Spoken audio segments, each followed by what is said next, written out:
Bon, mais il me revient le plaisir d'introduire cette conférence vespérale et de vous présenter François Blary, si vous ne le connaissez pas encore, parce que si vous êtes ici, il y a au moins une chance sur deux pour que vous connaissiez déjà et François et ses travaux, mais c'est peut-être aussi le moment de découvrir une force de la nature en matière archéologique qui a cette caractéristique d'être à la fois un archéologue généraliste touchant à quantité de problèmes, surtout médiévaux, mais pas uniquement, et en plus être un archéologue spécialiste dans quelques domaines, dont celui qui va nous occuper ce soir.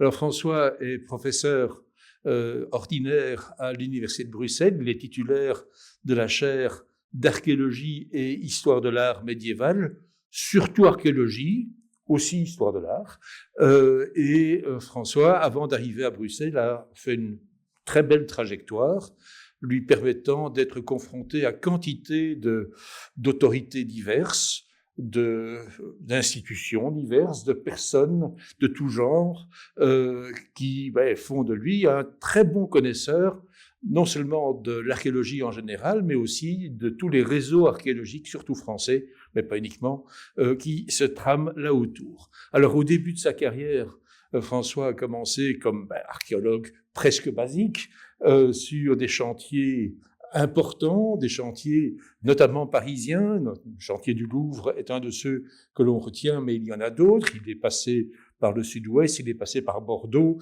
il a fait des tas de choses dans divers lieux, de la France. Et puis, à un moment, il s'est senti attiré par la possibilité d'être ancré dans sa ville préférée, dans la ville de Château-Thierry, dont il connaît le moindre recoin. Et pendant 6 ans, il a été archéologue de Château-Thierry et de la région environ, quelque chose comme ça. Et ça lui a donné l'occasion de pousser les recherches dans toutes les périodes, y compris la maison de Jean de La Fontaine, la maison natale de Jean de La Fontaine, car vous ne le savez peut-être pas, mais Jean de La Fontaine est né à Château-Thierry. Ça lui a permis de peaufiner sa thèse consacrée à Château-Thierry dans ses différents aspects, notamment topographiques et urbanistiques. Ça lui a permis aussi de développer une méthode, elle n'était peut-être pas inconnue, mais ici elle a été poussée à son plus haut degré de raffinement, qui est l'étude systématique d'un noyau urbain par le sous-sol et par les caves. Plutôt que de regarder simplement ce qui reste, en haut, regardez ce qu'il y a moyen de trouver en dessous, qui n'a pas été détruit de la même façon et qui révèle des structures anciennes, des orientations de rues différentes, et il n'y a pas une cave, s'il y en a une ou deux, que François n'ait pas vu, et puis qui a été publié, donnant alors lieu à un plan de Château-Thierry qui n'est pas du tout celui que l'on connaît. De là, l'enseignement l'a attiré, le voilà de l'autre côté de la France, à Amiens, où pendant quelques années, il enseigne l'archéologie du Moyen-Âge, il découvre tant de choses dans ce nord, il ira plus au nord après encore, et notamment la ville épiscopale de Thérouanne, qui est quand même un de ces sites majeurs qui ne fait pas l'objet des fouilles qu'il mériterait. Et puis, il y avait l'envie de quitter Amiens, de découvrir d'autres choses encore, et en 2014, il tente sa chance et gagne. Le voilà à l'Université de Bruxelles, où s'ouvrait une chaire combinée d'histoire de l'art et de l'archéologie, résultat de mélange un peu curieux de plusieurs départs à la retraite qui s'étaient mis ensemble. Et voilà François que l'on ne connaissait pas bien, à Bruxelles, être désigné par la commission ad hoc, et depuis, il enseigne à l'ULB, et il faut bien dire qu'il y fait vraiment des merveilles. Alors, je ne vais pas parler de son rôle d'enseignant proprement dit, ou son rôle de directeur qu'il a été pendant tout un temps du CREA, du Centre de recherche d'archéologie patrimoine. Je ne vais pas parler non plus de ce qu'il a assumé à l'université jusqu'à la commission d'éthique, ni d'ailleurs de ce qu'il a fait en interuniversitaire et du Centre de la Paix-Dieu. Mais je voudrais insister sur 2 points qui sont vraiment les introductions directes à ce qui suit. La première chose, c'est que François étant à Bruxelles, s'est engagé dans l'histoire de Bruxelles. Alors je ne dis pas qu'il n'y avait pas de fouilles à Bruxelles, certainement pas. Pierre Bonenfant en avait lancé un certain nombre, et puis le service d'archéologie régionale y était aussi, mais en collaboration, François a décidé d'appliquer au centre de Bruxelles sa méthode Château-Viéry et de voir systématiquement ce qu'il y avait sous terre dans les caves de la Grand Place et des rues environnantes, retrouvant alors des vestiges de maisons extrêmement anciennes, jusqu'au XIIe, semble-t-il, pour l'une en tout cas, qui n'ont pas été affectées par les destructions du maréchal de Villeroy. Et non seulement il y a des choses en sous-sol, mais il y a encore pas mal de restes en élévation qui sont là. Et grâce à une équipe qui est grandement financée par la région bruxelloise, c'est une nouvelle histoire de Bruxelles qui se met en place. À ça, on ajoute des prospections systématiques avec un espèce de curieux engin roux qui est entre le radar, le sonar et je ne sais trop encore, et qui permet de découvrir ce qu'il y a, sans les fouiller, sous le sol de la Grand Place. Et on retrouve sous la Grand Place des rues, des maisons denses que l'on ne soupçonnait pas un instant. Et de tout ça, on attend encore, évidemment, et publications et confirmations, mais il y a déjà eu pas mal d'exposés pour les mettre en évidence. Donc une présence à Bruxelles extrêmement importante. Et puis, à côté de ça, il y a un des amours archéologiques de François qui remonte, c'est tout ce qui concerne les abbayes, alors certainement abbayes cisterciennes de base, et puis il y a les autres, et dans ces abbayes, c'est l'histoire de l'exploitation des richesses, c'est le réseau d'approvisionnement, c'est l'histoire des techniques, c'est la place de l'eau, c'est la place de la métallurgie, etc. Et il avait déjà, François, publié et travaillé sur ce genre de questions, sur Chaly, oui, absolument, toi. Et puis ici, il s'est lancé dans l'étude de l'ensemble de Preuilly. Alors Preuilly, c'est la 5e fille de Cîteaux, celle qu'on ne cite jamais. 4e, 5e. T'inquiète pas. En tout cas, il y en a 4 qu'on connaît bien, et c'est celle qu'on ne cite pas. Voilà, et c'est Preuilly. Et Preuilly avait un certain nombre de dépendances importantes, et grâce à des aides efficaces des propriétaires du terrain, des fouilles ont pu être faites, continuent à être faites, continueront à être faites avec des assistants, des assistantes et des étudiants en masse de l'ULB. Et grâce à Preuilly, il y a pour François le plaisir de retrouver des éléments métallurgiques, des éléments d'exploitation des ressources de tout genre, un petit peu d'adduction d'eau, et puis voilà, c'est le grand plaisir. Et ce dont il va nous parler ici, c'est à la fois de ce travail-là, de ce que ça amène comme réflexion, et inévitablement aussi une espèce d'hommage à ces maîtres qui l'ont le plus influencé et aidé dans cette direction. Et il suffit de regarder ce qu'il y a sur la table. Léon Pressuire va réapparaître extrêmement vite. Voilà. François, c'est à toi. Merci.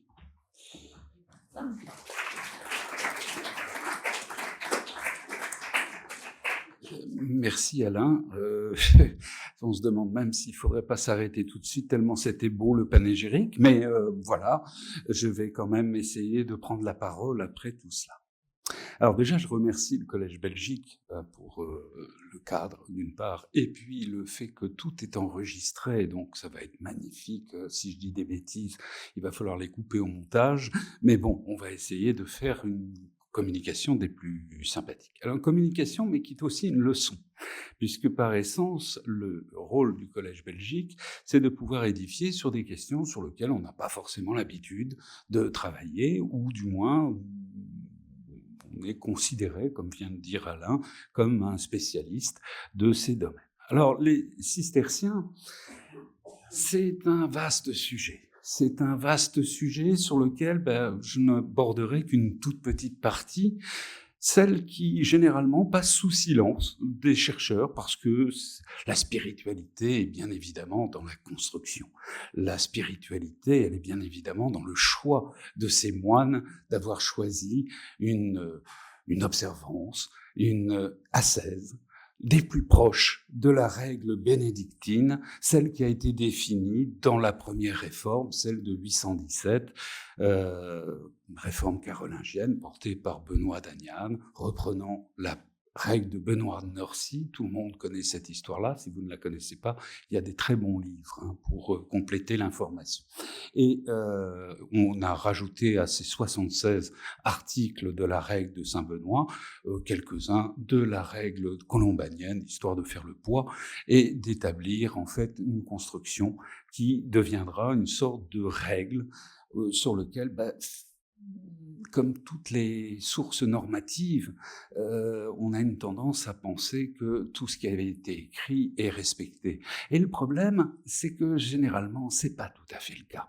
Alors, cette règle cistercienne, elle vient en contrepoint, c'est ce qu'on appelle la deuxième réforme monastique, celle qui intervient dans la réforme grégorienne du XIe siècle et surtout au départ du XIIe siècle, qui va voir l'émergence de toute une série d'ordres de monastiques qui vont développer certains aspects. Les cisterciens, eux, comment pourrait-on dire, c'est un rêve. Comme disait mon bon maître Léon Pressuire, le rêve cistercien, c'est quelque chose qui est une sorte de réaction contre une règle monastique qui s'affaisse un peu, qui serait un peu trop portée sur l'argent, qui serait un peu trop portée sur le luxe, qui serait une sorte de contrebalancement de ce que l'on connaît déjà depuis 909-910 de la règle clunisienne, là où on fait disparaître le travail manuel des moines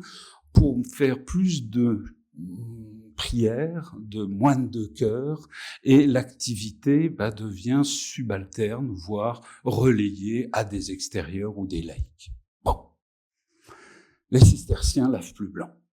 Les cisterciens, c'est un élément particulièrement important puisqu'on les a appelés les moines blancs. Alors, comme dirait Michel Pastoureau, le blanc est une des couleurs les plus difficiles à obtenir. Les cisterciens, eux, ont résolu le problème. Ils n'utilisent rien. C'est-à-dire, en gros, là où les clunisiens utilisent le noir pour être immédiatement repéré, le noir étant, vous le savez forcément, la couleur la plus luxueuse du Moyen-Âge, la plus difficile à tenir, c'est le grand teint du tissu qui va être extrêmement compliqué à mettre en place. Et les moines cisterciens, eux, au contraire, vont s'abstenir de toute cette couleur. Pourquoi mettre de la couleur alors que la lumière a été faite translucide par Dieu? Vous voyez, ça commence comme ça, la spiritualité cistercienne. Ça commence par la ligne droite entre le moine et Dieu. Rien ne doit s'opposer. Et bien sûr, les cisterciens marquent profondément l'histoire européenne par leur spiritualité. Ça, c'est les mots d'André, non pas d'André Vaucher, mais de Marcel Paccot, quand il décrit les moines blancs. Alors, beaucoup, généralement, connaissent cette spiritualité, les monastères, la qualité de leur construction, tous ces éléments. Et on s'extasie devant autant de pureté, de beauté qui peuvent être mentionnés. Mais on oublie que derrière, c'est une organisation manuelle, c'est une organisation où le travail manuel est remis à l'ordre du jour, l'argent est banni, on donne des terres aux cisterciens, du moins c'est ce que les cisterciens affirment dans les textes. Et c'est là où, quelque part, va se créer une certaine dichotomie, un rêve monastique cistercien rêvé par les moines eux-mêmes, ceux qui vont s'émanciper des règles bénédictines abattardies, des règles clunisiennes, pour revenir à un idéal d'ascèse parfait. Voilà le rêve de ces cisterciens. Alors, pour ceux qui voudraient en connaître beaucoup plus, j'ai ramené ce petit ouvrage, une page de publicité et surtout un hommage à mon bon maître Léon Pressuire, celui par lequel je suis ici devant vous, sinon rien n'aurait été possible. Et ce petit livre fort sympathique est très commode parce qu'il comporte pratiquement tous les éléments dans une collection relativement accessible à toutes les bourses. Page de publicité vous était offerte par l'ULB et le Collège Belgique. Pour revenir à notre exposé, le rêve monastique cistercien, il est généralement surévalué par les moines. Et par les communautés cisterciennes actuelles, c'est encore pire.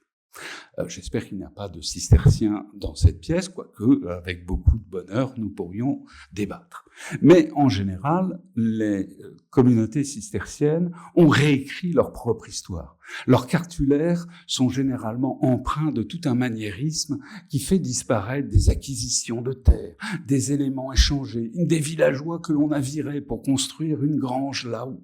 le mot est lâché, une grange. Oh, tiens, une construction très bizarre, une grange. C'est un vocable parmi tant d'autres, hein, granaria, grangia, curtis, parfois, et encore d'autres éléments qui vont être mentionnés pour qualifier les domaines. Et les domaines cisterciens sont particulièrement importants parce qu'ils dépassent largement la notion de la stricte dimension du monastère. Ils ont des domaines dispersés. Et ces domaines dispersés vont mettre en avant, en plus des moines de chœur, qui vivent, eux, systématiquement dans le monastère, on va créer, plus exactement développer, une catégorie qui existait déjà, que l'on appelle les convers. Et les convers vont être des moines, des presque moines, enfin, je ne sais pas comment il faut le dire, mais des moines qui, par essence, vont être simplement assujettis à 3 vœux. Celui d'obéissance à l'abbé, celui d'appartenir à ce monastère à tout jamais, et de ne pas jamais avoir de fréquentation avec le genre opposé. C'est finalement relativement faisable. Après, je laisse l'acceptation à n'importe qui, mais voilà. Donc, premier point de démarrage, une règle qui se veut renouveler complètement le principe monastique. Et cette règle, elle va être basée quasiment sur les opposés de Cluny. Cluny, c'est 1500 moines dans le monastère avec toute une série de gens qui viennent dedans, laïcs, frères laïcs, visiteurs. En gros, on compte rien que dans le monastère de Cluny 2500 personnes. La quiétude et le côté ascèse des moines devient très très secondaire. Donc forcément, les cisterciens, eux, vont vouloir faire des monastères de plus petite taille. Alors je vous passe le discours habituel. À partir de 1098 va être mis en place la fondation d'un premier monastère, celui de Cîteaux, Robert de Molesme dans un premier temps, qui s'abstient très vite et qui repart à Molesme, Albéry qui prend la tête, puis ensuite Étienne Harding, Bernard, avant de prendre la destinée de Clairvaux. Bernard a été donc un des abbés de l'abbaye de Cîteaux.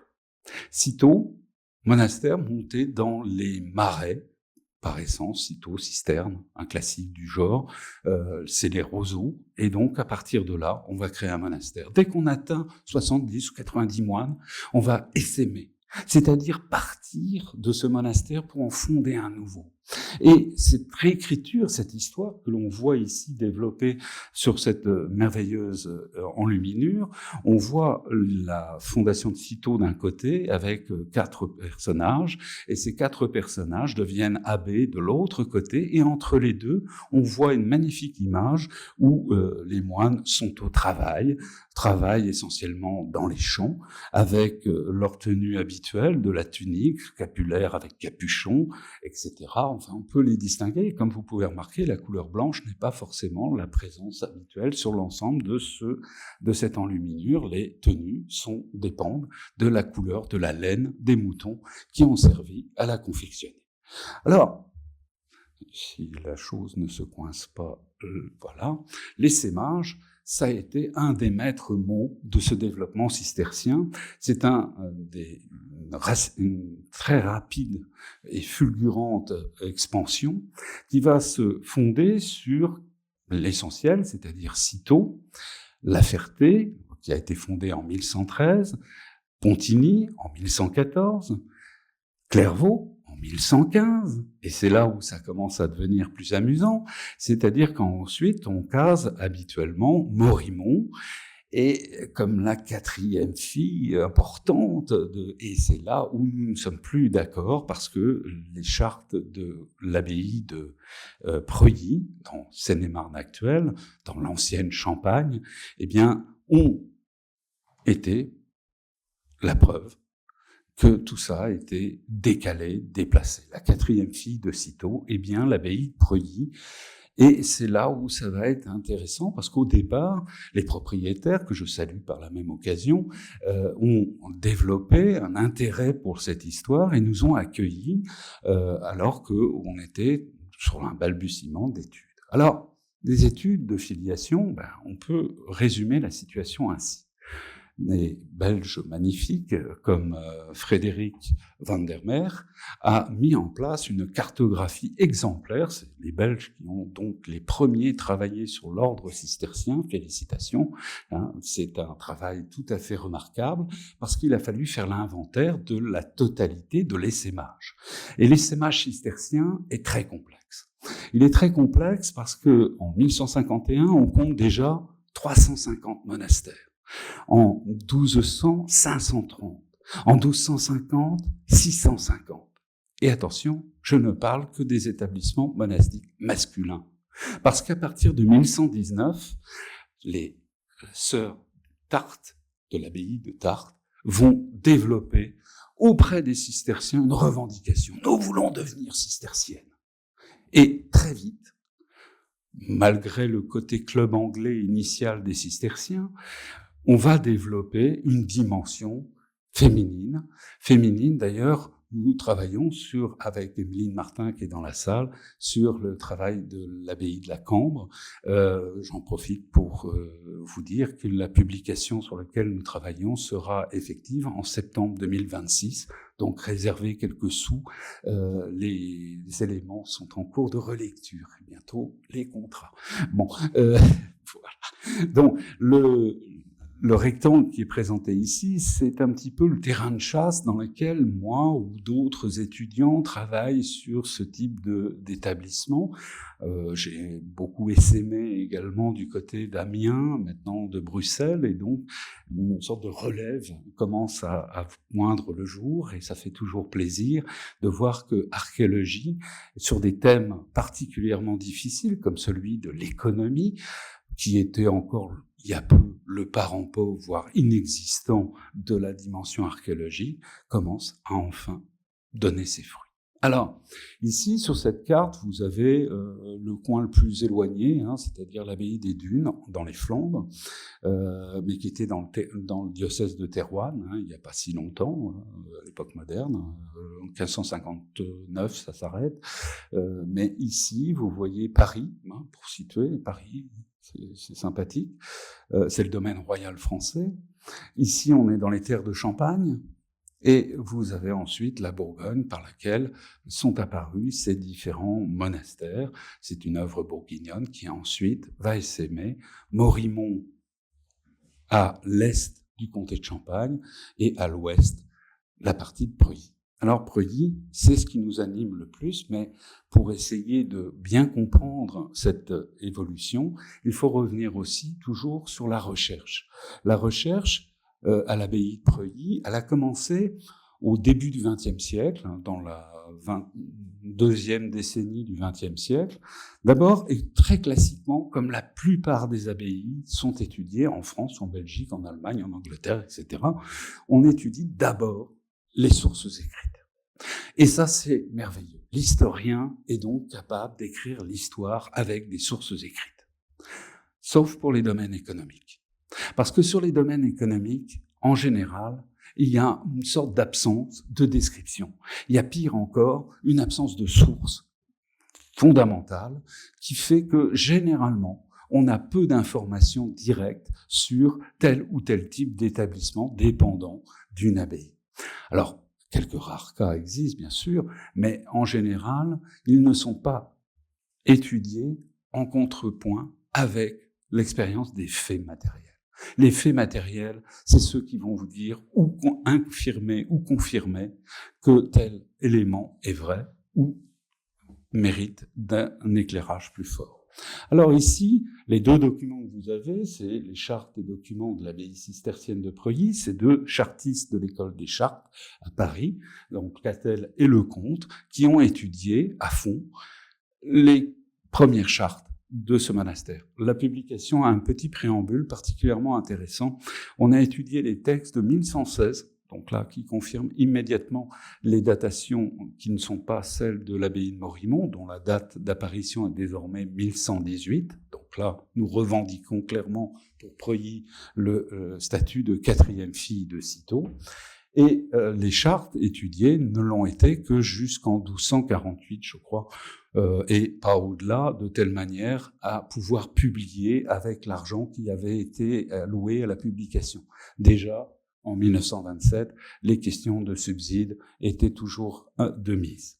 De l'autre côté, l'église cistercienne de Preuilly, ce petit livret de la marquise de Maillet, Aliette de Maillet de la Tour-Landry, excusez du peu, hein, ça c'est son vrai nom, avec l'aide de Marcel Aubert, ont étudié sur un plan d'histoire de l'art la stylistique cistercienne de l'abbaye de Preuilly, en particulier de l'église ruinée, mais avec de très beaux restes, qui permet d'évaluer déjà toute une série de constitutions de chapiteaux typiquement cisterciens, datation proposée et a priori valide, 1160 pour la deuxième reconstruction de ce monastère.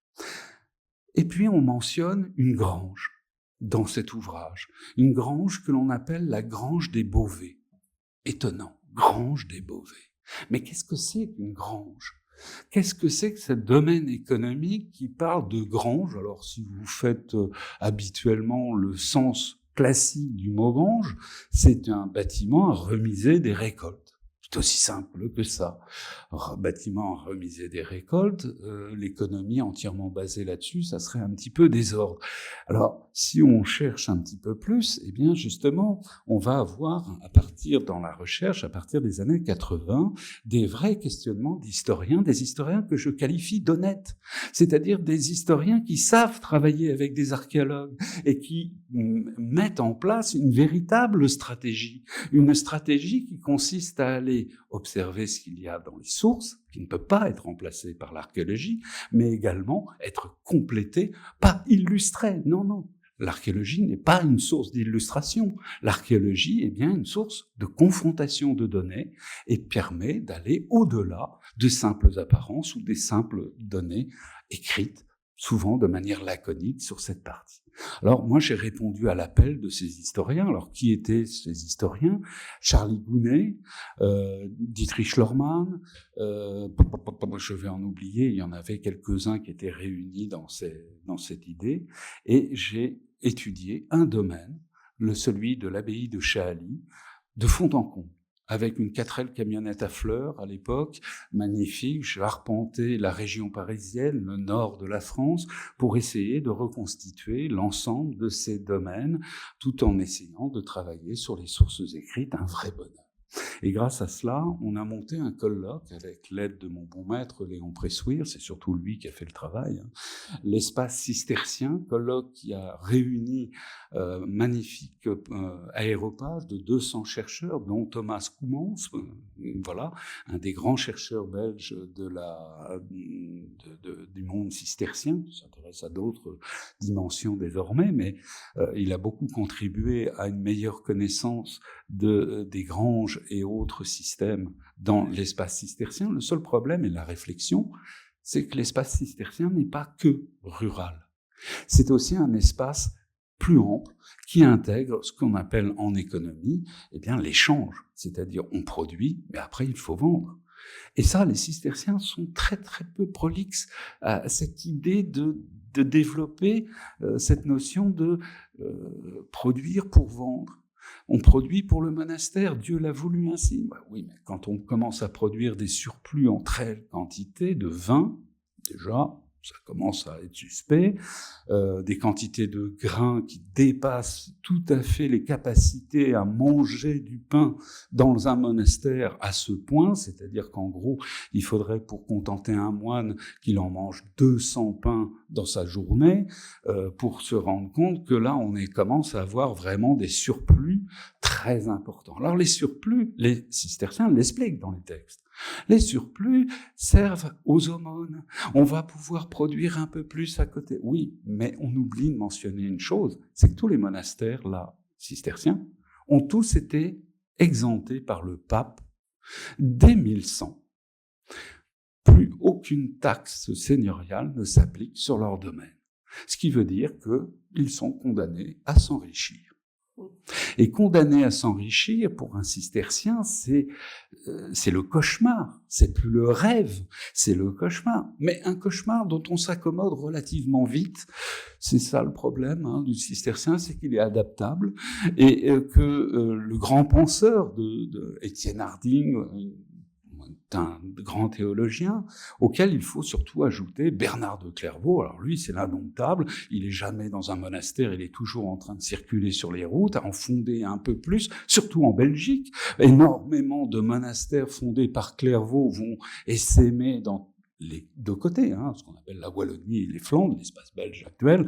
Il y a énormément de monastères et on peut monter encore plus haut et rejoindre la Scandinavie avec Lund, des monastères qui sont à 2500 km de distance de Clairvaux. Donc vous avez là une dimension d'essaimage à l'échelle européenne. 650 monastères d'hommes, il faut en rajouter minimum 650 féminins pour l'ensemble de l'Europe.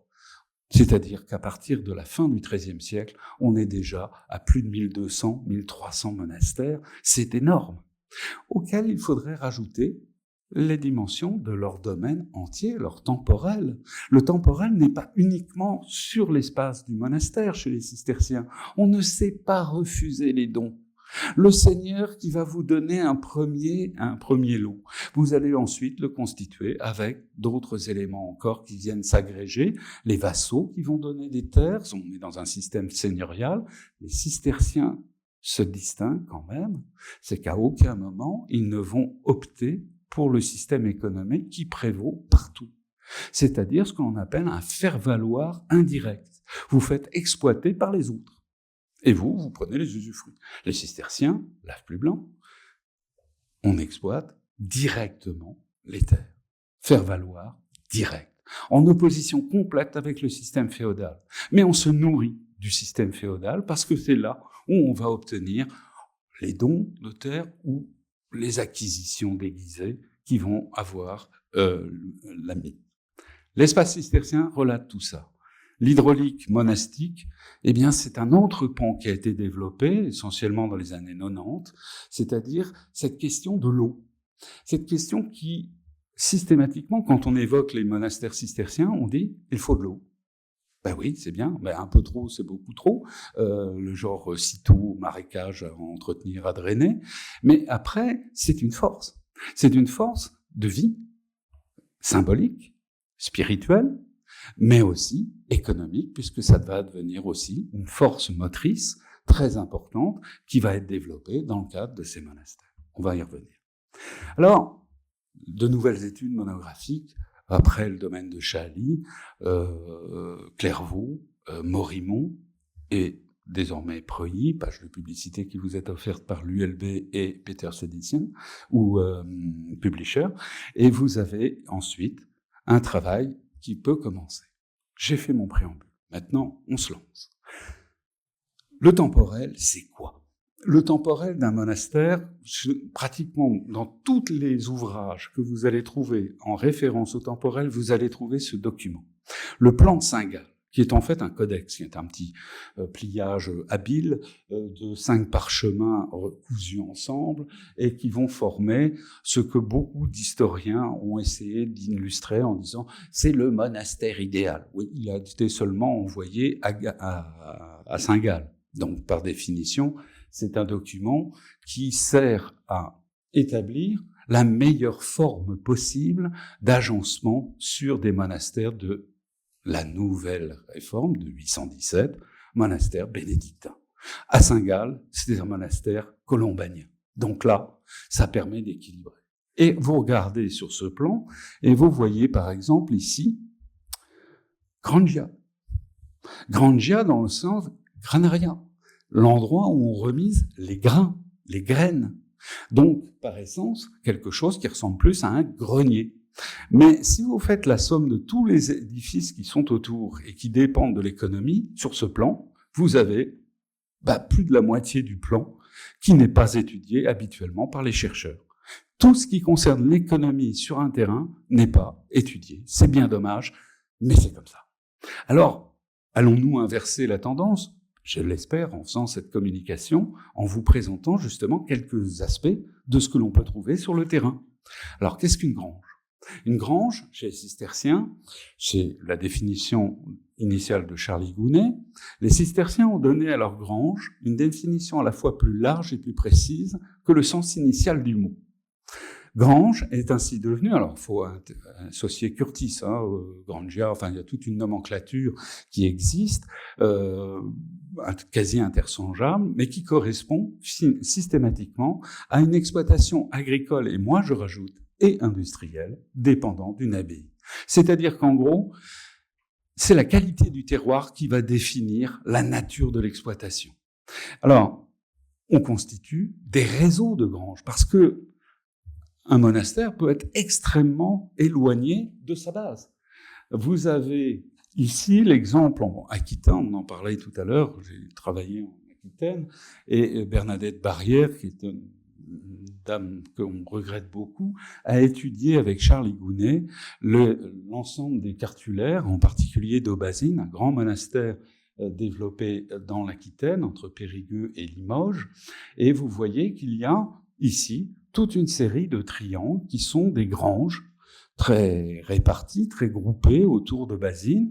C'est toute cette dimension économique. Il n'y a pas d'église dans ces lieux, il y a juste un lieu d'exploitation dans lequel, il faut bien qu'il y ait des allées et venues entre le monastère et les granges, et on développe donc des convers qui vont exploiter à leur tête un maître des convers qui lui-même est sous les ordres du cellerier, le deuxième personnage le plus important d'un monastère, celui qui tient les clés du cellier, pour éviter tout danger de consommation excessive, ou encore de se blesser avec des faucilles qui pourraient être conservées à l'intérieur de ces lieux. Ça arrive souvent. Bref. Si vous vous éloignez vers l'ouest, vous voyez quand même qu'il y a quelque chose d'assez déraisonnable qui est installé sur l'île d'Oléron, qui est ici, et qui s'appelle la Morinière. C'est une des granges de l'abbaye d'Aubazine. Elle est à 260 km de distance. Aucune chance de pouvoir faire ça en une journée de marche. Ça, c'est une évidence. Mais ce qui est intéressant, c'est de savoir ce qu'ils font là. Il y a deux activités essentielles. La pêche de poissons de mer et le sel. C'est surtout le sel qui va donc permettre d'enrichir, et oui, il faut le dire aussi, c'est une valeur d'enrichissement, et cette grange, à aucun moment on va vouloir s'en séparer. Donc les cisterciens sont des gens particulièrement pragmatiques, mais ce qui est magnifique, c'est si vous travaillez sur le cartulaire d'Aubazine, dans les textes, il est mentionné que venant de la Morinière, on fait rentrer je ne sais plus quelle quantité de poissons qualifiés de frais.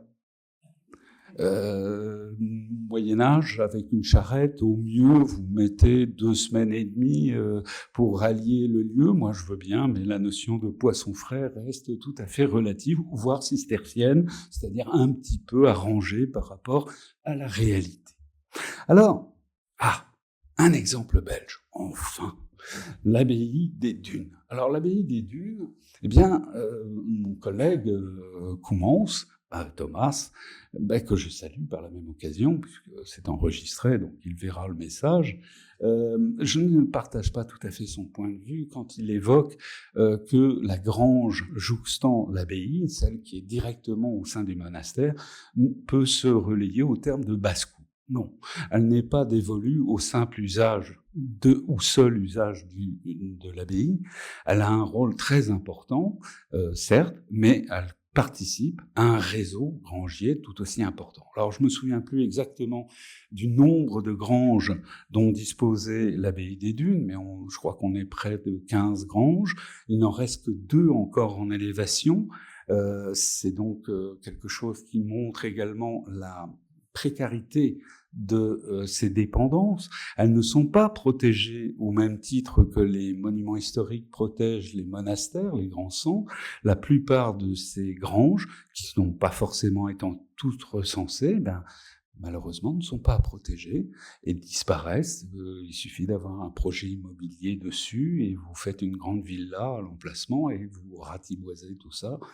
personne ne vous dira il ne fallait pas le faire. Si, on vous le dira après. C'est ça qui est dommage. Alors, je vais essayer de vous montrer quelques exemples de ce qu'est une grange. Première grange, premier exemple, donc, l'abbaye royale de Chailly. C'est mes premiers amours, mais au moins, vous pouvez constater que sur l'abbaye elle-même, il n'y a que des ruines. Et le reste est restauré au XVIIIe siècle, et malheureusement, l'abbé commendataire, le grand Condé, à l'époque, a quelque peu défriché violemment la forêt, ce qui a entraîné une érosion, un cataclysme écologique. Il n'y a plus d'arbres qui repoussent à ces endroits-là, et c'est devenu la mer de sable d'Ermenonville, pour ceux qui connaissent les bagarres de cow-boys et de trains, ça se passe là. C'est un magnifique parc, beaucoup plus visité que l'abbaye qui est juste en face, ce qui est un petit peu dommage. Mais voilà. Donc cette abbaye, en elle-même, l'étude archéologique va relativement vite. Par contre, le domaine, lui, est particulièrement intéressant, parce que l'abbaye, c'est un exemple qui fonctionne très très bien. Ici, la constitution du domaine temporel. La constitution du domaine temporel, vous voyez une charte qui est en fait une bulle papale ou un privilège pontifical, ça fait très chic. Que font tous les monastères qui se mettent en place après l'essaimage? Eh bien, c'est simple. C'est très simple. L'abbé établit avec le cellerier la liste de tous les domaines qu'il possède. Donc, on va faire la liste des terres, des granges, des stagnats, des celliers. Parfois, tout ça est simplement regroupé sous le terme de grange, et vous avez la liste complète, et on s'empresse de suivre le pape à Latran pour essayer de lui faire signer ce privilège pontifical qui va faire quoi? Exempter de toute taxe les autres pouvoirs laïcs qui vont être autour de ces ensembles. Et donc, grâce à ces documents, plus bien sûr le cartulaire et d'autres éléments de comptabilité quand ils sont conservés, eh bien, on va pouvoir établir la constitution de ce domaine. Rien n'est original, ça marche très bien ici, c'est juste facile de vous donner un exemple. Vous voyez ici la courbe du temps, donc 1136-1137, c'est le tout début de la constitution de ce monastère de Chailly. Et puis ensuite, vous voyez la courbe va monter très vite. Là, c'est un peu trop rapide. Voilà. Ici, on va donc constituer quasiment vers le milieu du XIIIe siècle une progression et une assiette, une stabilisation, on ne va plus augmenter. Donc, ce qui veut dire que là, vous avez 17 granges, 3 maisons urbaines. Déjà, il va falloir définir ce que c'est qu'une maison urbaine. Et puis, vous rajoutez à ça, éventuellement, quelques moulins en structure. Souvenez-vous, j'ai dit que pour les monastères, sur l'ensemble de l'Europe, il y a quelque chose comme 1300 monastères. Alors certes, si vous êtes, là on est à 17, si je prends par exemple les 15 de l'abbaye des Dunes, je complète par d'autres établissements, l'abbaye d'Aulne ou Orval qui disposait de 24 granges pour l'abbaye d'Orval, etc., etc. Bref, si je prends qu'une simple moyenne de 10 granges par abbaye, vous voyez déjà que le 13 000 granges, à l'heure actuelle, on en connaît à peine 250, 300 qui ont fait l'objet d'une réelle étude. Donc, on pleure. On pleure dès qu'on a la compréhension de ça. Mais on pleure quoi? Eh bien, je vais vous montrer. On pleure ce type de choses. C'est-à-dire qu'ici, vous avez c'est très sensible cette chose. Alors, ici, vous avez l'abbaye de Chailly. Et tous les triangles et autres éléments constituent le domaine très étendu de celui-ci. Vous reconnaissez Paris ici, j'imagine que vous le situez bien, Compiègne et Beauvais au nord, qui viennent former la base triangulaire. Et au-dessus, vous trouvez encore des domaines. On est à plus de 70 km de distance pour les granges les plus éloignées. Encore une fois, on a donc un choix dans les terroirs qui sont mis en place pour l'autarcie du monastère. L'autarcie du monastère, c'est se débrouiller par ses propres moyens dans son propre temporel. Et le temporel ici est très étendu. Il recouvre donc toutes les capacités nécessaires pour l'exploitation agricole, l'exploitation d'élevage pastoral, auquel vous allez ajouter la pisciculture, auquel vous allez rajouter le besoin de construire des bâtiments, puisque tout ça nécessite des constructions. Et Bien sûr, pour les moines de cœur, il leur faut aussi une magnifique église et un couvent particulièrement élaboré, avec les règles cisterciennes de l'épure la plus totale. Bon, alors, en dessous, en haut, c'est les ruines de l'abbatiale, de l'église abbatiale à Chaali, et vous avez ici, non pas une église, mais une grange. Alors, une grange, là, cette fois-ci, réellement à remiser les récoltes. C'est une grange céréalière, la grange de Voleron. Elle est spécialisée dans l'exploitation du terroir. Et le terroir a été constitué en raboutant des tas de pièces de terre, au point de les regrouper le plus possible. C'est ce qu'avait étudié Charlie Gounet en son temps, et de constater qu'il y a 380 hectares de terre qui sont associés à ce remembrement. Donc quand on dit, moi j'aime beaucoup les antiquistes, mais quand les antiquistes nous disent « Ah, mais le territoire garde encore les traces de l'organisation antique », mon œil, c'est une vision totalement exclue. En fait, le remembrement cistercien, c'est lui qui a façonné la vision que nous avons de nos campagnes, qu'elles soient en Belgique ou en France. La restructuration s'est faite par les cisterciens et bien sûr également les prémontrés qui vont à la suite développer une économie très voisine de celle cistercienne. Forcément, ça fonctionne. Et les autres monastères, bénédictins et autres, vont également raccrocher au même système. Donc, étudier les cisterciens, c'est se donner un point de levage pour étudier l'ensemble du monde monastique et pas vouloir dire « Ah, les cisterciens, c'est les meilleurs du monde, je m'en fous ». Ce qui m'importe, moi, c'est les données structurelles qui sont portées par leurs sources écrites, mais surtout par les données encore accessibles sur le terrain. Et là, vous avez, par exemple, le bâtiment à remiser les récoltes, qui est colossal. Alors, colossal, conservé. On en connaissait des plus grands encore. Malheureusement, la Pologne, vous savez qu'il y a eu quelques petits effets de guerre répétés. On connaît moins bien les domaines, mais dans le domaine, on sait qu'il y avait des granges de plus de 6000 hectares. À quoi ressemble le centre d'exploitation? Nous n'en savons strictement rien. Par contre, on peut déjà détailler ici ce bâtiment. Alors celui-ci vaut d'exemple. On en a 7 dans l'abbaye de Chaali qui ont conservé des structures équivalentes. C'est la plus grande. 72 mètres de long, 25 de côté, 25 mètres de haut. Une dimension de plus de 3500 mètres cubes qui permet le stockage de... Alors, on stocke les grains? Comment on exploite un tel bâtiment? C'est déjà pas une église. Beaucoup ont dit « Ah, mais c'est aussi le lieu dans lequel dorment les convers ». Moi, je veux bien qu'ils dorment avec le foin comme témoin, mais bon, c'est pas forcément ce qu'il y a de mieux pour se reposer des travaux agricoles. Au contraire, il y a une demeure, un logis qui est associé. Il y a d'autres bâtiments, et ça, c'est souvent l'arbre qui cache la forêt. C'est-à-dire que c'est le seul élément qui est étudié, alors qu'il y a tout l'équipement pour pouvoir développer cette ferme. Alors, ce bâtiment lui-même, vous remarquez la qualité et le soin. Ou alors c'est que vous n'avez pas de bons yeux ou qu'il faut changer de lunettes. On est là sur un bâtiment à remiser des récoltes. On parle d'une grange, là, une vraie. La structure est systématiquement une nef à 3 vaisseaux. Le vaisseau central étant plus large que les 2 autres, il permet la circulation par une porte charretière d'une charrette qui va permettre d'aller et venir à l'intérieur de ce vaisseau central et de charger à l'intérieur de celle-ci les récoltes. Alors, je vais passer rapidement, mais là, ici, 380 hectares, l'assolement est triennal. Là, encore une fois, grâce aux cisterciens, on peut établir d'une manière très claire qu'à la fin du XIe, début du XIIe siècle, avec d'autres sources, on peut rassocier la dimension de cet assolement triennal que l'on ne connaissait pas sous les antiques.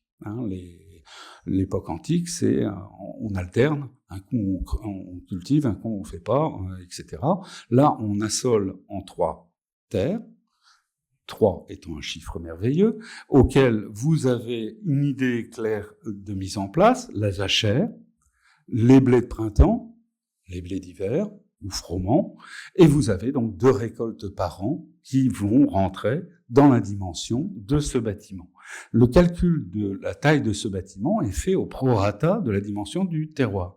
Un archéologue, vous lui dites pas ce type de choses parce que immédiatement il va cogiter et il va faire la règle de 3, c'est-à-dire que chaque bâtiment qu'il va pouvoir observer avec les mêmes règles, là ici vous avez toute une série de granges de Troussure, Fourcheret, Festin, Vollerand. Il en existait 2 autres qui malheureusement n'ont pas survécu. Une a été incendiée au XIXe siècle et l'autre a disparu pour fait de guerre. Donc malheureusement, on ne peut pas tout avoir, mais on a quand même un très beau témoignage. Et comprenez bien que tous ces bâtiments sont créés par les mêmes mains, c'est-à-dire ces convers qui peuvent aller et venir sur le territoire. Et quand les convers sont trop nuls, techniquement, on fait appel à des artisans spécialisés. Il n'y a pas de problème particulier. On ne va pas s'extasier sur les convers, alors cette merveille, etc. Oui, si. Mais en même temps, s'il n'y a pas le détail technique, on fait en sorte de l'obtenir. Alors, comment ça marche ? Parce que ça, c'est souvent une des questions qui est posée et très peu apporte la réponse. Alors déjà, il faut savoir comment on fait les moissons au Moyen-Âge. C'est aussi simple que ça. Alors, on récoltait au Moyen-Âge les grains. Les grains, on les récoltait et on faisait un grand trou dans le sol.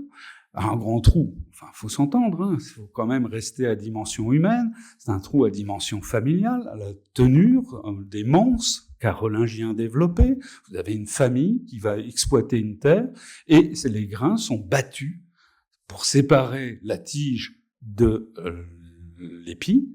Et vous avez stocké dans la terre cette manne qui va pouvoir être conservée au long terme.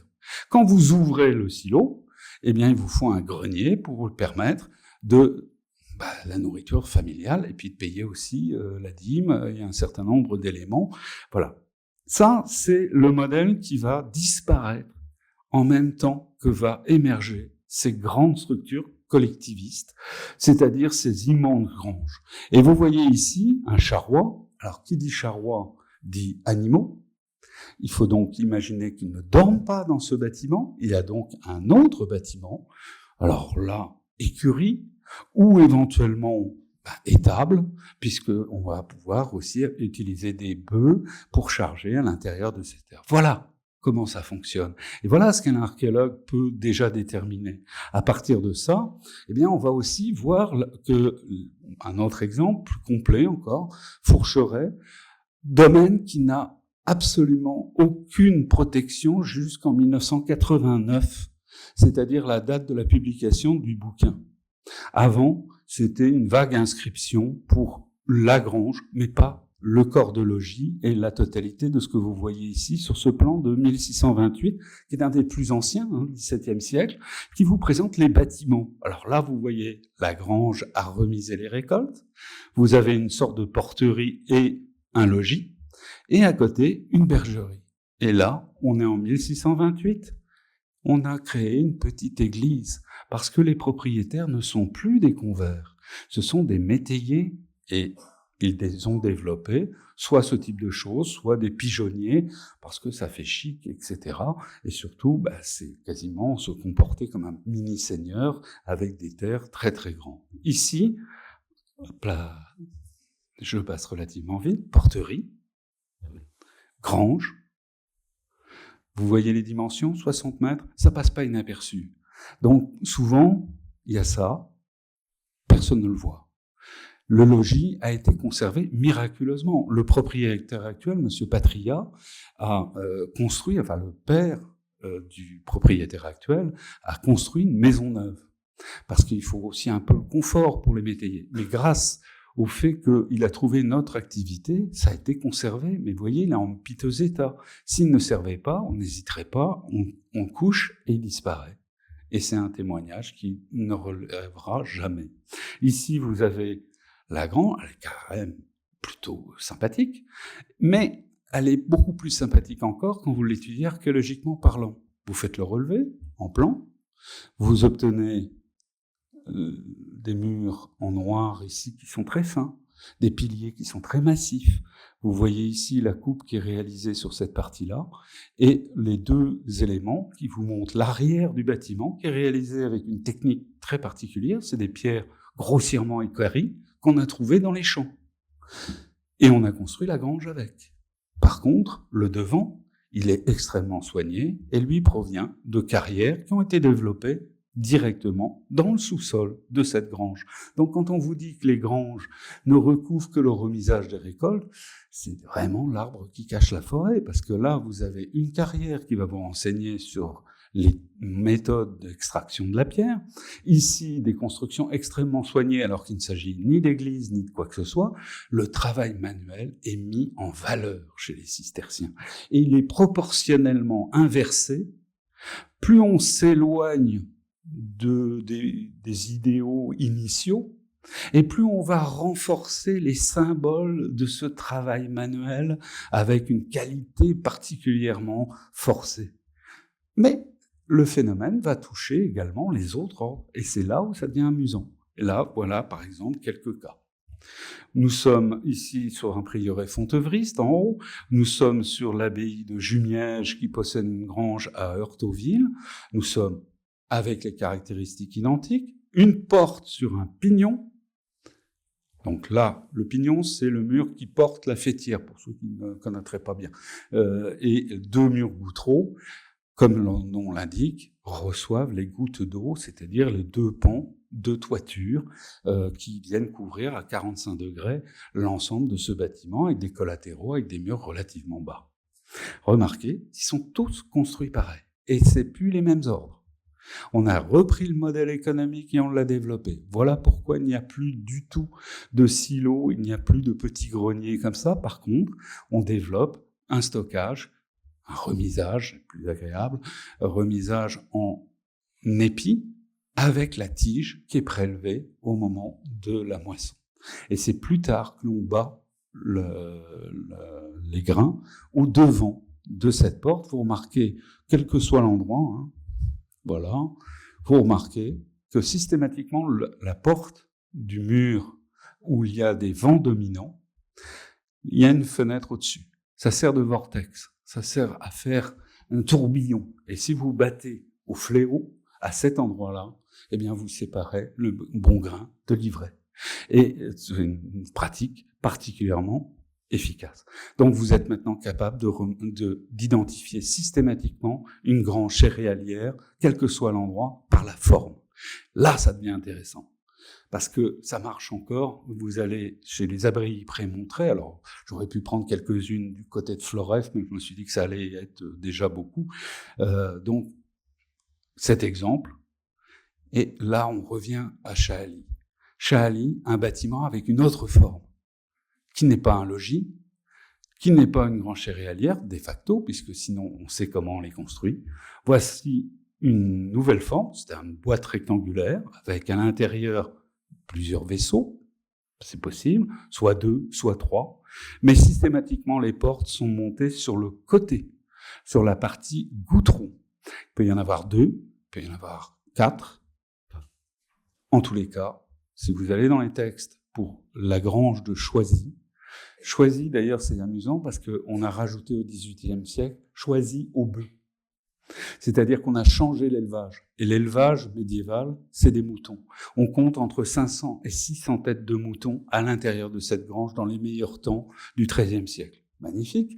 Ce qui veut dire que maintenant, vous savez aussi identifier un bâtiment qui sert à couvrir l'élevage. Magnifique. Quelle belle chose que de travailler sur de la typologie. Mais en même temps, est-ce que ça marche partout? Et c'est là où il faut aller chercher. Eh ben, étables, bergeries, écuries, ben voilà, vous allez en trouver quelques-unes. Alors, on peut aller en Angleterre, par exemple. Vous avez toute une série d'études. Les Anglais ont beaucoup étudié ce type de choses. Et vous voyez aussi qu'il peut y avoir 4 portes qui peuvent correspondre à plusieurs natures d'élevage à l'intérieur de cela. Et puis, on va tomber sur les granges plus spécialisées, celles que l'on appelle des celliers.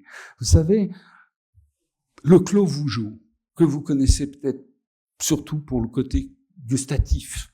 Le clos Vougeot, Nuit Saint-Jean, tout ça, ce sont des possessions de Cîteaux. Ce sont des granges de l'abbaye de Cîteaux qui se sont spécialisées dans quelque chose, disons-le clairement, de rentable. Et de très efficace.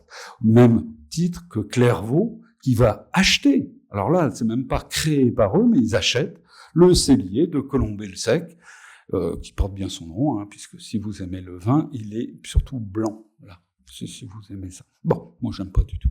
Et vous savez, ensuite, la dernière phase, les granges à ressources multiples. C'est-à-dire qu'en gros, le terroir est tellement riche que vous allez pouvoir exploiter à peu près tout ce que vous pouvez. C'est le cas de cette grange de Commelles, qui est particulièrement édifiante. Carrière, four à chaud, vivier, logis extrêmement soigné pour des convers, fin XIIIe, début XIVe. Et tout cet ensemble ici, qui est tout à fait étonnant et qui mérite de faire le détour avant d'aller voir Preuilly. Vous avez ici la grange de Commelles. La grange de Commelles, donc voilà, on peut reconstituer les viviers. Alors là, bien sûr, il faut exploiter les sources écrites au même titre que les données archéologiques. Sinon, vous n'y arrivez pas. Vous pouvez observer le logis. Et ce logis, ici, magnifique, avec ses baies jumelles surmontées d'un quadrilobe, ici, vont avoir une face opposée, ici, qui intégrait un bâtiment qui a disparu et qui était une bergerie, puisqu'on y rentrait sur le côté, et vous avez encore une fois Miangoutreau. Et au loin, à l'intérieur de cet espace, voilà ce qu'on trouve. Une structure tout à fait étonnante. Une structure de 10,50 m, totalement inédite, c'est un unicum, il n'y a pas d'autres exemples conservés en élévation, quoique. En réétudiant le dossier pour préparer cette petite communication-là, on tombe sur des clichés d'Eugène Lefebvre-Pontalis. Malheureusement, vous voyez, la publication, je passe un peu vite là. C'est un bâtiment qui est tout à fait étonnant, donc qui a étonné les monuments historiques et le classement. C'est-à-dire que c'est un des classements les plus anciens de France. Le premier classement, c'est 1840, la première fournée des 1000. Là, on est en 1848, donc 8 ans après, on va classer un truc sous le nom de lanterne des morts. Le truc, c'est que tout le monde tournait autour de cette chose sans savoir ce que c'était. À l'époque du Grand Condé, comme on est juste à côté du château de Chantilly, on l'utilisait pour conserver les faisans. Donc on a mis des grillages tout autour, et puis à l'intérieur, on prenait les faisans pour les chasser de temps en temps, ce qui a permis la conservation de cette structure. Mais c'est surtout ça qui est passionnant. Regardez le détail technique. C'est une cheminée.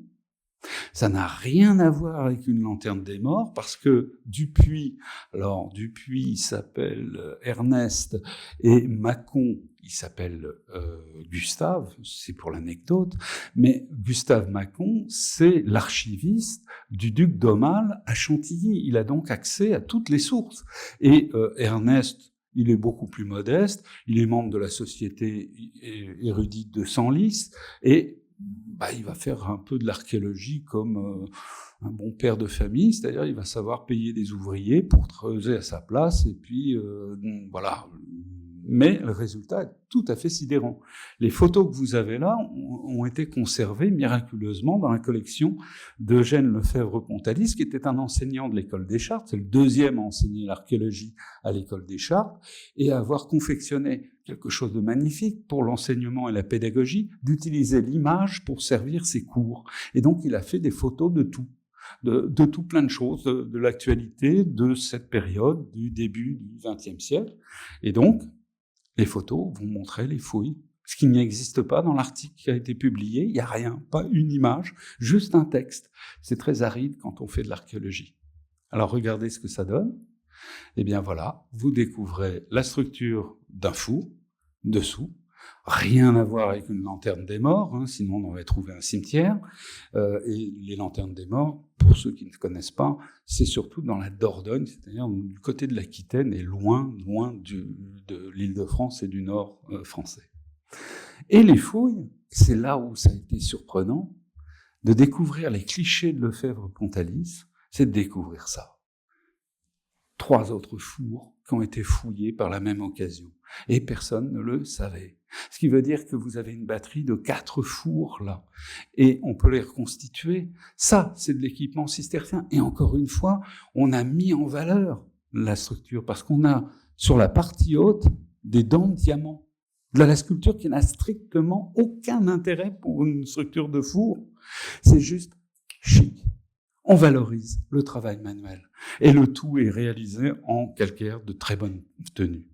À l'intérieur, une enquête, je passe relativement vite, a permis de montrer que l'on produisait à la fois des carreaux de pavement, mais alors tous ces carreaux bicolores ici, mais également des tuiles qui sont généralement de 20 cm de largeur pour 30 cm de longueur, avec un trou et un espace digité, ce qui permet de les tenir sur une toiture. C'est ce qu'on appelle la tuile plate.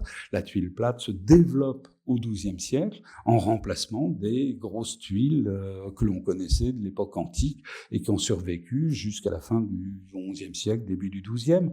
Là, on suspend et on fabrique des choses en très grande quantité. Imaginez les quantités qu'il faut pour couvrir les bâtiments du monastère, mais également les bâtiments des granges, 17 granges, je vous rappelle, avec autant de bâtiments que le corps de logis, etc. Vous multipliez la production. Là, on ne peut plus dire c'est de la proto-industrie.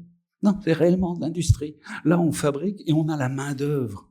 On est en faire-valoir direct. Donc, ça veut dire moins cher que tout le monde. On peut vendre partout. Et regardez, et c'est ce que fait sur le tableau de Pourbus, vous le voyez très bien, on a une sorte de publicité là avec une vue cavalière et vous avez des tas de tuiles ici, de briques avec des formes tout à fait étonnantes qui vous montrent le savoir-faire développé par cette abbaye. Vous avez un exemple ici de l'abbaye des Dunes, avec une charpente qui a été datée de 1365-1385, très bonne chose, ça ne concerne donc que la charpente. La partie du dessous, elle, est caractéristique des XIIIe siècle. Il n'y a donc pas de problème particulier entre les deux dates. Moi, je ne vois pas de problème particulier du fait qu'on refasse une toiture de temps en temps sur un édifice et de telle manière à ce qu'il soit bien conservé et utilisé. Il n'y a donc pas de difficulté. Pour exemple, quand on a refait récemment le réfectoire de Royaumont, c'est 40 000 carreaux de pavement qui sont utilisés pour simplement le réfectoire. Imaginez les quantités produites. Un four va pouvoir produire 5 à 6 000 carreaux par fournée. Il faut donc 1 mois et demi à 2 mois à 6-7 personnes pour arriver à fabriquer une telle quantité. Vous imaginez, pour la toiture de la grange de Fourcheret, je vous ai mis juste pour ce bâtiment, 150 000 tuiles par côté, 300 000 tuiles pour couvrir ce bâtiment. Imaginez la ruine pour un propriétaire actuel qui doit se débattre seul avec l'entretien de tels bâtiments qui généralement ne leur servent que très peu, sauf s'ils ont décidé de monter une magnifique exposition d'art contemporain. Tel seul l'usage réel que l'on peut faire encore de tout ça. Alors, chose extraordinaire, en 2014, nos collègues de l'INRAP, Institut national de la recherche en archéologie préventive, ont découvert sous l'hôtel de ville d'une petite commune voisine de Comelles, à 15 km de distance, on a découvert sous l'hôtel de ville actuel.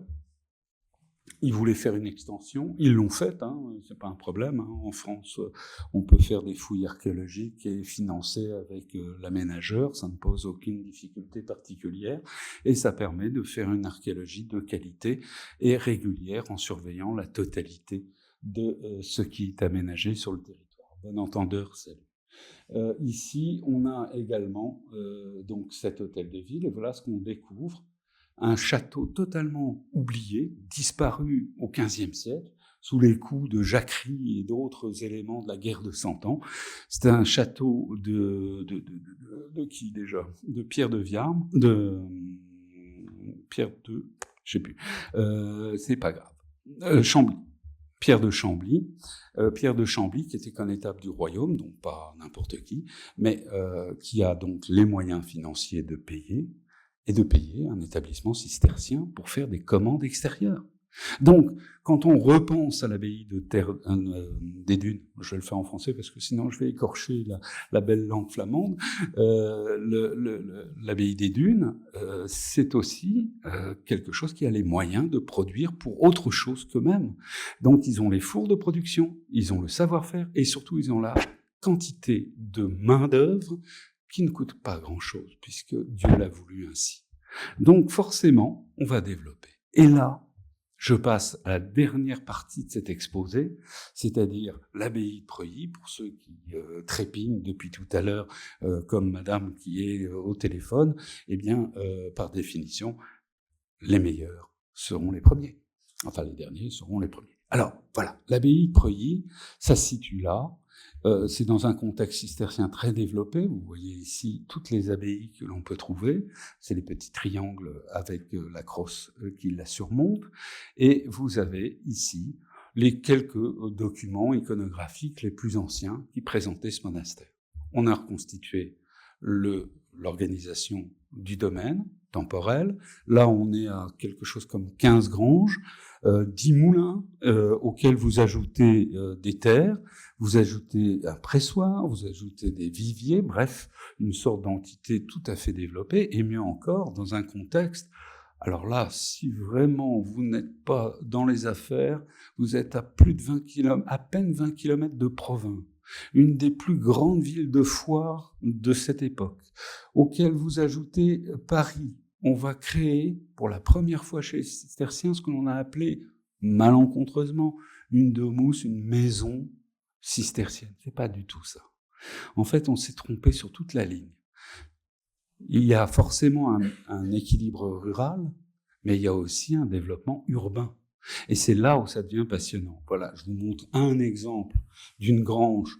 Alors, vous savez maintenant les identifier. C'est une grange de quoi, celle-là? D'élevage ou de remisage de récolte? Les portes sont sur le mur gouttereau, je vous donne juste un indice. Bon, parce qu'on n'a pas la soirée entière, hein, quand même, il va falloir quand même aller assez vite. Et donc, voilà, vous avez ici une bergerie qui est de très grande dimension et qui, elle est en partie conservée pour le Moyen-Âge. On ne se connaît pas bien les dates, mais au XIIIe siècle, ça paraît plausible. Il y a une restauration ici des arcs qui a été refait avec la toiture, mais toute la volumétrie est médiévale. Donc, encore une fois, un élément bien conservé, mais rarement recensé jusque-là. Et puis, on peut aller aussi en milieu urbain. Et on s'aperçoit qu'il y a ce que l'on appelle des clos. Mon ami, Benoît Rousseau a remarqué également les mêmes choses sur Morimont, c'est-à-dire qu'on a, et Benoît Chauvin sur Cîteaux, a observé à Dijon, par exemple, la présence de clos à vin. C'est-à-dire vitiviniculture, il y a les vignes qui sont tout autour de la ville, là c'est le cas à Provins, les 25 hectares qui ont été développés de vignes tout autour de Provins sont exploités par les cisterciens de Preuilly, et ces cisterciens de Preuilly vont même pousser le vice à, une fois que le mur d'enceinte de la ville va enchasser cette partie haute, eh bien, d'avoir un clos urbain extrêmement fortifié dans lequel on va pouvoir développer le vin directement là où les consommations se font. N'y allez pas imaginer que le vin pouvait revenir ensuite du côté du monastère. On en assure la comptabilité, mais on le diffuse directement sur place. Alors, Paris. Alors là, beaucoup plus difficile de vous montrer le domaine parce qu'il est actuellement sous le monument de la Shoah, sous la rue Geoffroy-Lanier.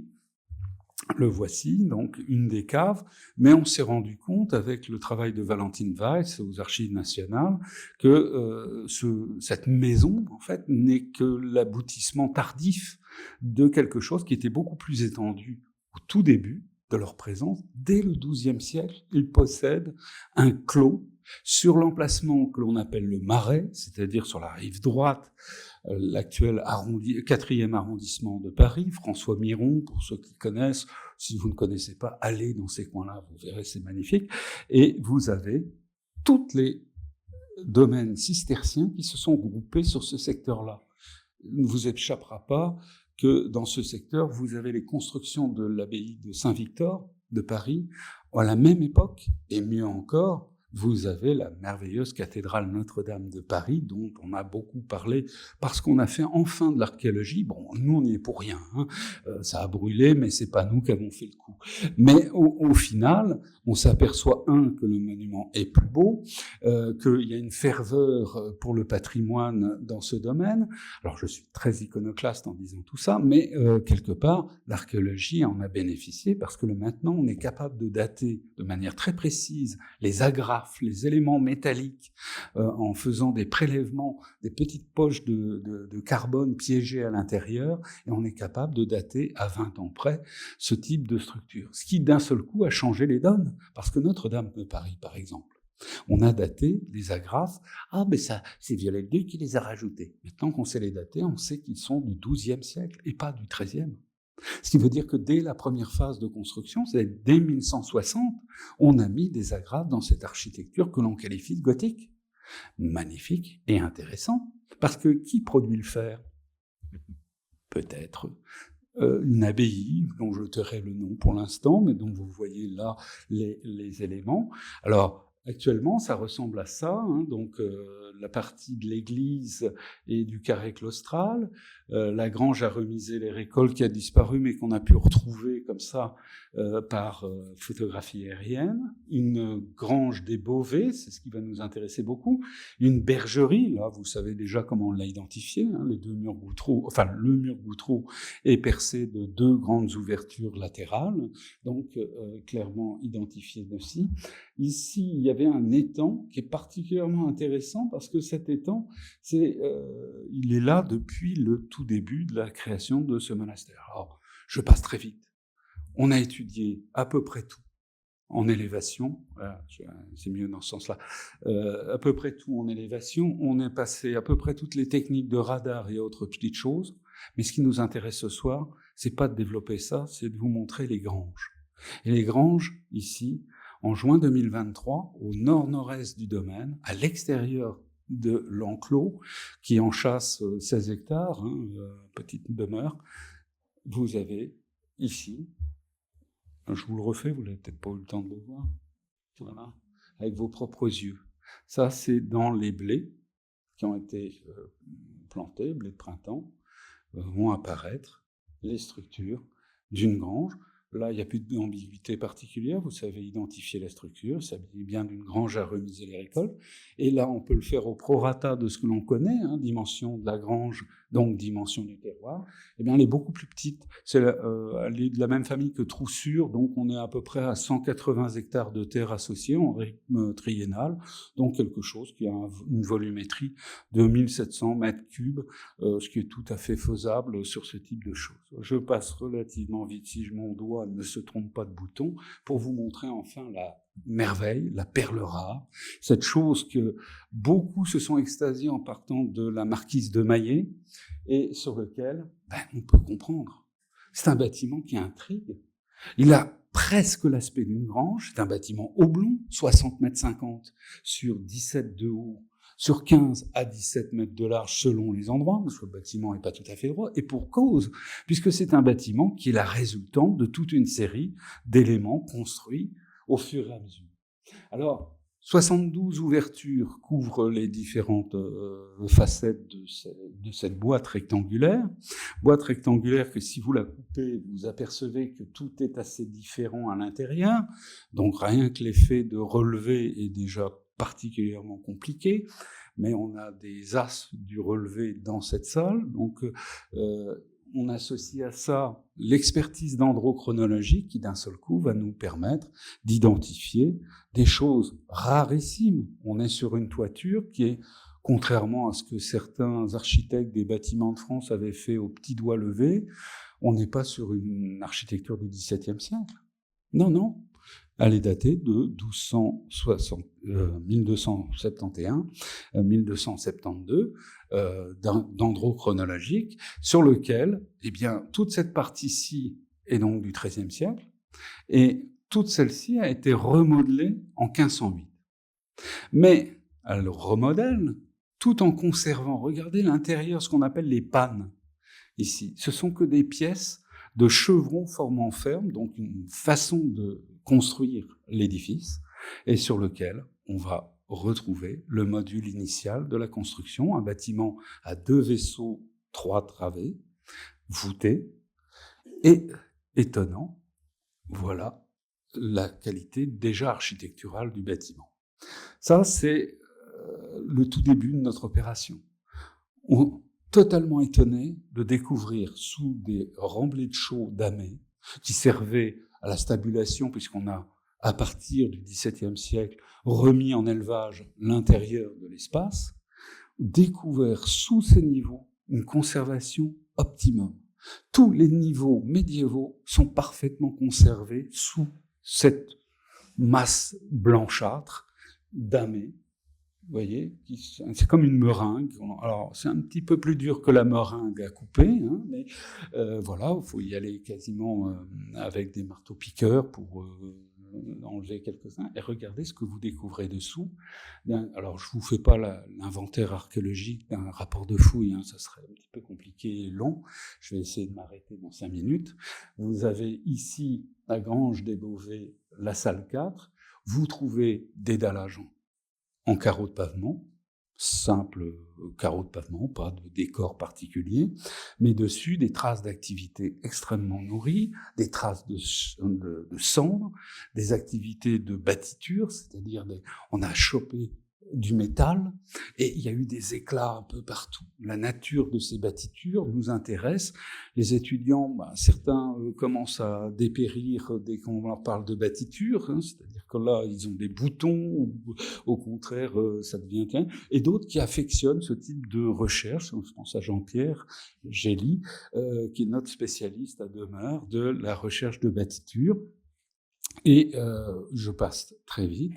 On voit donc des canalisations qu'on a observées. Alors, ça veut dire qu'il y a de l'eau à l'intérieur de ces espaces. Ça veut dire qu'on a aussi du feu qui s'y mêle. Et parfois, on retrouve même à l'intérieur des canalisations très profondes. Et à l'intérieur de ce remplissage de canalisation, eh bien, on a retrouvé un rare témoignage, pour ainsi dire, l'unique témoignage, mais qui vient de contredire toutes les études d'histoire de l'art sur les vitraux. Ça vous la coupe. Je vous la fais simple. 49 fragments de verrerie qui proviennent de ce bâtiment économique qui était en place comme verrière. Il y avait une verrière cistercienne avec toutes les caractéristiques cisterciennes classiques. Pas de coloration sur les verres telle que l'a voulu Bernard de Clairvaux, dans l'Apologie à Saint-Guillaume, hein, on mentionne tout ça, pas de monstres, que font ces monstres sur les cloîtres, etc. Là, pas de sculpture spécifique, et un décor géométrique comme vous avez en dessous, comme l'exemple des Berbards, ici au Limbourg, ou encore sur les matrices qui ont circulé dans beaucoup de monastères cisterciens, eh bien, ce sont les motifs qui sont tolérés ou acceptés, géométriques, des fameux labyrinthes, des tas de choses qui évoquent la symbolique vers Dieu, du chemin pour aller vers Dieu, mais là, on s'éloigne, et je ne suis pas théologien. Vous avez ici la reconstitution des fenêtres telles qu'elles pouvaient être, et les fouilles vont montrer dans la salle au nord de celle que je viens de vous présenter, des choses tout à fait remarquables. Un four, sur lequel nous, on est tombé dessus comme une poule qui découvre un cure-dent. Je vous laisse un petit peu de temps pour comprendre la formule. Ce qui veut dire que, qu'est-ce que fait ce four dans cette structure? À quoi correspond-il? Aucun des métallurgistes à qui on a demandé a été capable de répondre correctement à cette simple question. À quoi ça sert un tel four dans un atelier métallurgiste? La réponse, et peut-être dans cette salle, saurez-vous saisir cette chance. Et maintenant, voilà où nous en sommes. Dans la même pièce, vous avez une vue orthophotographique verticale qui vous présente non pas un four, cette fois-ci, mais toute une série de fours. Four 1, en ordre chronologique, four 2, four 3, auquel vous associez un foyer, on ne sait pas trop comment l'appeler, puisqu'il y a une sorte de cheminée avec un abside à l'arrière et tout un sol qui a été ensuite perturbé par ce mur ici. Vous voyez que c'est compliqué de vous faire un exposé très simple. Bon, on va essayer quand même. Voilà les quelques objets qu'on trouve. Du métal, enfin plus exactement des résidus, des déchets, des scories, des éléments qui vous montrent que ce sont bien des ateliers, et pas que de fer, ni d'acier. Il y a aussi du cuivre. Donc, les questions sont intéressantes. On développe sur l'extérieur de ce qui correspond au bâtiment à l'heure actuelle, ce qui correspondait finalement à des extensions, un immense roue horizontale, dans le secteur qu'Emeline affectionne tout particulièrement, surtout au moment des bâchages. Vous avez ici un système de circulation des eaux qui est extrêmement complexe et sur lequel, pour l'instant, nous heurtons encore avec le raccordement avec l'ensemble du réseau hydraulique qui est en cours d'étude en ce moment même par une équipe avec Christophe Colliou, etc. Enfin bref, il y a encore du grain à moudre. Et je me permets de vous présenter en guise de conclusion cette grange des Beauvais qui finalement évoque une autre activité, celle de la métallurgie, celle qui va se développer avec tous les critères cisterciens réels, économie luxuriant, on fabrique plus qu'on a besoin et on vend à l'extérieur des barres d'acier ou d'autres. Et ça permet par exemple de construire des magnifiques bâtiments comme Saint-Victor de Paris, ou encore Notre-Dame de Paris, la Seine, Lyon se raccordent et permettent tranquillement d'aller jusqu'à Paris en bateau. Donc les pondéreux, aucun problème. Vous savez que l'économie, le commerce par bateau, c'est d'un côté vous faites venir quelque chose et forcément vous faites revenir de l'autre quelque chose. Donc là, on fait venir des pierres à Preuilly qui viennent des carrières de Paris, on en est sûr. Tous les calcaires ont été étudiés par Jean-Pierre Gély, spécialiste sur ces domaines, et le calcaire vient de Paris, sert à la construction des édifices remarquables comme l'église, mais pas seulement, la grange, des Beauvais, a le même traitement, et les verrières, les vitraux, ils existent partout sur tous les bâtiments. Pas du tout l'interprétation que l'on en fait habituellement partout ailleurs dans l'art roman, où le vitrail est un vitrail qui est coloré, chatoyant, etc. Chez les cisterciens, le vitrail est symbolique du travail manuel. On va faire des écrins, des ateliers, en mettant des vitraux magnifiques. Pas de problème. Maintenant, place à la synthèse. Entre 1116 et 1164, on découvre un aqueduc à l'intérieur de la structure. Pour l'instant, nous ne savons pas ce qu'il pouvait desservir, mais très probablement une roue qui permettait d'alimenter un peu à la manière de Bordesley-Abeille un système de métallurgie avec un marteau de forge. Étude qui va être prolongée là par Jonathan qui est dans cette salle et qui se reconnaîtra puisque je viens de donner son prénom. Alors, en 1164-1165, le bâtiment de l'atelier principal, auquel, excusez-moi, mon doigt a ripé, auquel on va très vite développer un emplacement de roue, auquel on va développer une charpente tout à fait remarquable, celle du XIIIe siècle, de 1200 et quelques, et puis un réseau d'eau un peu compliqué, voilà, donc il y a encore besoin d'éclaircissement, voilà, et de la fin du XIVe siècle, ça va, avec les toitures, voilà, ça vous donne une volumétrie qui est très très différente de ce que l'on a encore en tête aux mes premières photos. Et puis, voilà, au début du XVe siècle, milieu du XVe, on casse tout, on enlève tout. Alors, au milieu du XVe siècle, il y a des troubles qui viennent aussi peut-être compléter ça, mais trop facile d'étudier. En 1508, il n'y a plus aucune activité métallurgique et on a remplacé l'ensemble de l'usage par finalement un retour aux sources, bétail, moutons, étables et autres éléments de stockage de grains au-dessus de l'édifice. Alors, en conclusion, la spiritualité du travail manuel, je crois que je viens de le démontrer, elle est beaucoup plus intéressante parce que, archéologiquement parlant, elle nous fait toucher du doigt ce que l'on appelle une histoire des techniques, et qu'il est encore bien dommage de penser qu'on a plus de 12 000 granges qui nous attendent dans l'Europe entière et qui n'attendent que leurs archéologues. Belle soirée.